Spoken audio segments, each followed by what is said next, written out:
Wow, finally ನನಗೆ ಇಷ್ಟಪಟ್ಟಿದ್ದ car ಅಂತೂ ನಾನು ತೊಗೊಂಬಿಟ್ಟೆ. ಫುಲ್ ಕ್ಯಾಶಾ? ಇಲ್ಲಪ್ಪ, EMI ಕಟ್ತಾ ಇದ್ದೀನಿ, ಜಸ್ಟ್ 20,000 ಅಷ್ಟೇ. SIP ಕಟ್ತಾ ಅಲ್ವಾ? ಇಲ್ಲ, SIP ಮಾಡೋದಕ್ಕೆಲ್ಲ ನನ್ನ ಹತ್ರ ಟೈಮ್ ಇಲ್ಲ. ನನ್ನ ಹತ್ರ ಕಾರ್ ಇದೆ ಇವಾಗ, ನಾನು ಜಸ್ಟ್ ಅದರಲ್ಲಿ ಆರಾಮಾಗಿ ಸುತ್ತಾಡ್ಕೊಂಡು ಜಾಲಿ ಮಾಡಬೇಕು. The next day. ಫೈನಲಿ ನನ್ನ ಡ್ರೀಮ್ ಮನೆ ನಾನು ಕಟ್ಟಿಸ್ದೆ. ನೀವು ಬಿಡ್ರಿ ಸಾವುಕಾರ ಮಂದಿ ಎಲ್ಲ ತಗೋತೀರಾ.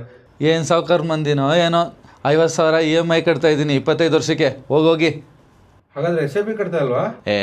50,000 EMI ಕಟ್ಟೋದೇ ಆಗೋಗುತ್ತೆ, ಇನ್ನು SIP ಕಟ್ಟಿ ಯಾರು ಉದ್ದಾರ ಆಗ್ತಾರೆ? ನಾನು ಆರಾಮಾಗಿ ಮನೇಲಿರ್ತೀನಿ. The next day.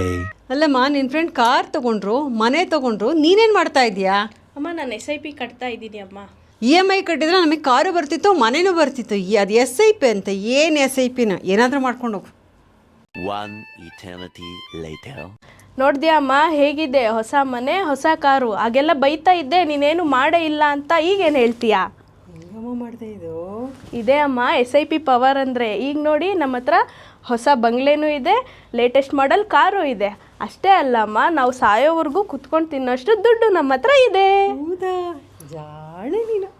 ನೋಡಿದ್ರಾ, EMI ಮಾಡಿದ್ರೆ ಏನಾಗುತ್ತೆ, SIP ಮಾಡಿದ್ರೆ ಏನಾಗುತ್ತೆ ಅಂತ.